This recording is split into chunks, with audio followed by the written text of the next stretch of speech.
तो इन्फ्लेमेशन के ऊपर ये स्वासारी गोल्ड, स्वासारी वटी, क्वाथ और ब्रोनकोम, और इस अंदर का पूरा बॉडी का इन्फ्लेमेशन च्यवनप्राश का, उसका भी पता ना। च्यवनप्राश वो तो समझिए बिल्कुल माइंड बॉगलिंग है। ये च्यवनप्राश हमारे यहाँ युगों युगों से खाया जाता कि च्यवन ऋषि थे।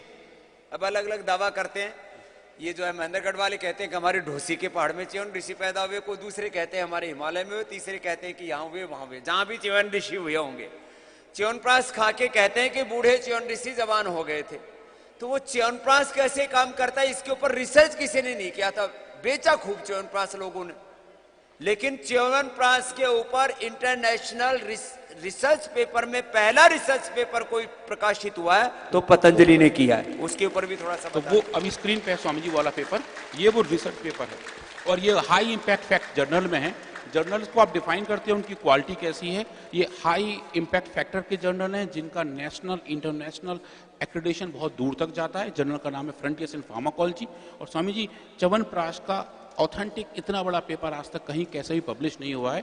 हमारी टीम ने दिखाया कि कैसे इन्फ्लेमेशन चूहों का, मछलियों का और रैबिट्स का, तीनों में हमने 3 मॉडल में इस पर काम किया स्वामी जी। 3 मॉडल पर, एनिमल्स के भी अलग अलग एनिमल्स पर ट्रायल किए। ये हमने जीब्रा फिश में किया हुआ, जो पब्लिश किया हुआ है। हमने जीब्रा फिश को थोड़ा सा बीमार किया, उनके अंदर इन्फ्लेमेशन पैदा किए बैक्टीरिया के, बॉडी के बैक्टीरिया के सेल के आउटर मॉलिक्यूल से, जिसको एलपीएस कहते हैं, लाइपोपॉलीसैकेराइड, जो बैक्टीरिया के बाहर का खोल होता है। हमारा शरीर उस लाइपोपॉलीसैकेराइड की रेस्पॉन्स करता है और इन्फ्लेमेशन पैदा हो जाते हैं। उस इंड्यूस्ड इन्फ्लेमेशन को च्यवनप्राश ने डोज डिपेंडेंस तरीके से फिक्स किया है।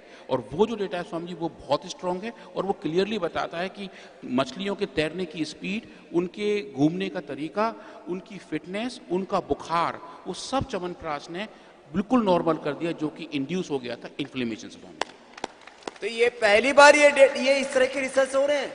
इससे पहले आदमी बोले, लोग क्या, अरे बोले आदमी को तो खाने को मिलता है नहीं, जानवरों को कहां से खिलाएंगे।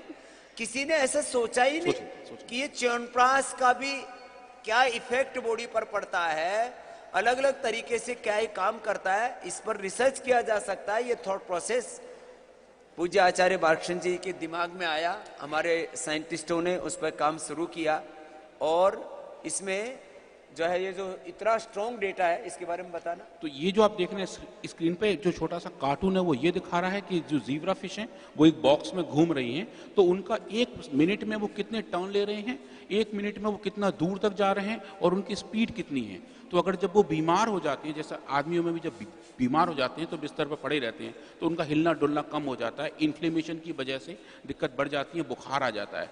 वो सब हमने नापा और देखा। जब जब हमने इनको ऐसा खाना खिलाया जिसमें च्यवनप्राश था, तो इनके सब फंक्शनल नॉर्मल हो गए। ये तेजी से तैरने लगे, 1-1 मिनट में ज़्यादा टर्न लेने लगे और उनके तैरने की स्पीड बढ़ गई, जिसको हम स्वामी जी कोरिलेट कर सकते हैं अपने ह्यूमन फंक्शन से, कि चलना फिरना आसान हो गया, जिंदगी में एक्टिविटी बढ़ गई।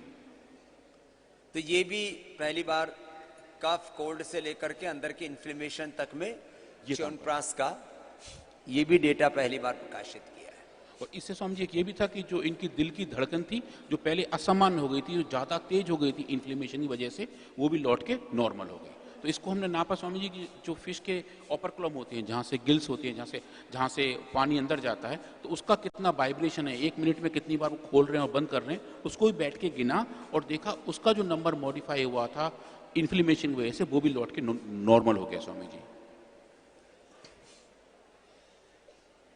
और लास्ट जैसे साइटोकाइन की बात कर रहे थे, जहाँ भी इन्फ्लेमेशन है वहाँ साइटोकाइन पिक्चर में आते ही हैं।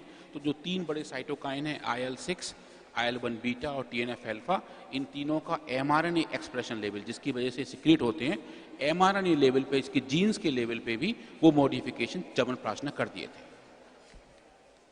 तो ये च्यवनप्राश का भी थोड़ा बहुत तो आपको मैंने ऐसे संकेत रूप में तो कई बार सार रूप में तो कहा था, तो विस्तार से थोड़ा उसके बारे में भी आज बताया। तो ऐसे थोड़ी थोड़ी आपको ये जो इसके पीछे साइंस है, योग के पीछे, यज्ञ के पीछे, आयुर्वेद के पीछे, अपनी सनातन मूल्यों के पीछे, उसको थोड़ा थोड़ा आपको बता रहे हैं कि जिससे कि आप ये महसूस कर सकें कि जो आपको इस स्वासारी गोल्ड खिलाते हैं, जो आपको ब्रोनकोम खिलाते हैं, आपको ये जो अलग अलग औषधियां देते हैं, इनके पीछे कितना बड़ा रिसर्च का भी काम चल रहा है कि ऐसे नहीं कि कुछ भी घोट पीट करके आपको दे दिया। तो आज का सत्र अब पूर्णता की ओर आगे बढ़ाते हैं और आज इंडिया टीवी पर भी प्रोग्राम कफ, कोल्ड, अस्थमा, अंदर का इन्फ्लेमेशन, आपके रेस्पिरेटरी सिस्टम के बाधाओं को कैसे पार करके, अब इसमें तो हम द्राक्षा कल्प कराते हैं, खजूर कल्प कराते हैं, अब उनके ऊपर भी, ये आहार के ऊपर भी रिसर्च वो एनिमल मॉडल पर हो जाएगा।